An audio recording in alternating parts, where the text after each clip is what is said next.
via Ukraine came to an end on New Year's Day. It brings down the curtain on Moscow's long period of dominance of supply in the European gas market. Russia's oldest gas export route to Europe is a pipeline dating back to the Soviet days. The deal expired after Ukraine's Naftogaz refused to renew its latest 5-year transit deal with Russia's Gazprom. Ukraine's energy minister German Galushenko called this a, quote, historic event. Russia is losing its markets. It will suffer financial losses, he said in a statement. Despite the war between the two countries, Ukrainian President Volodymyr Zelensky had said in December that Kyiv might consider allowing the transit of Russian gas. But it was on the condition that payments to Moscow be withheld until the fighting ends. Russian President Vladimir Putin, a week later, said there was no time left to sign a new deal. Russia and the Soviet Union spent half a century building up a major share of the European gas market, which at its peak stood at around 35%. But the war in Ukraine has all but destroyed that business for Gazprom, and Russia now holds about 8% of the market.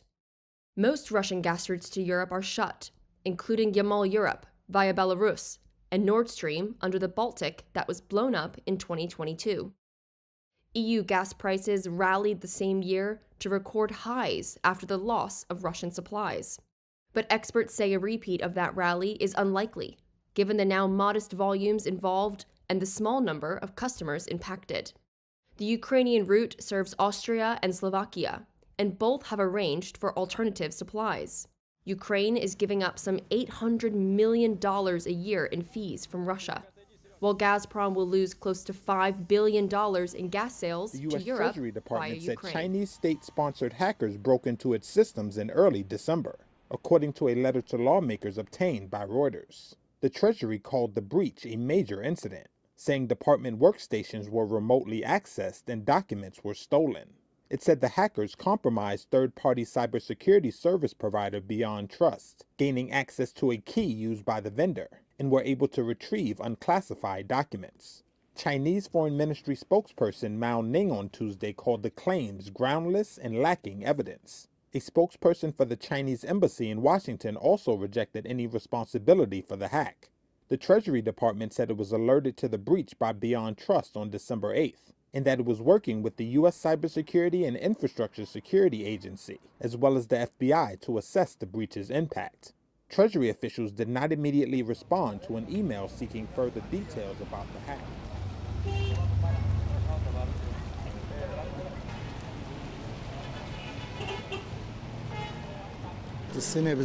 This year in particular, most people did not hold parties on holidays. People are cautious, and there are economic and service issues, and people are cautious. Most people stay at home and celebrate with their families at their homes. Most people, I do not think anyone will go out for celebrations.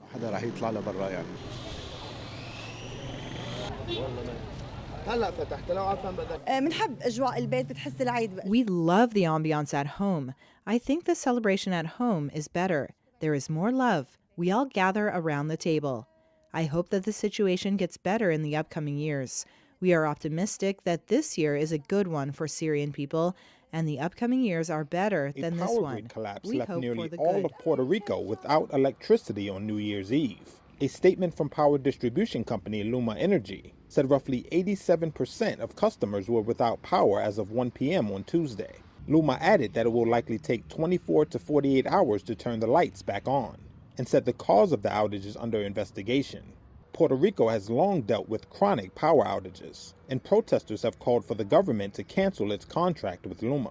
In a post on social media, Puerto Rico Governor Pedro Pierluisi urged Luma and power generator Hanera to, quote, speed up bringing generator units back online. Jennifer Gonzalez, who takes office as the new governor of Puerto Rico on Thursday, said that she is forming an energy task force to address the frequent blackouts.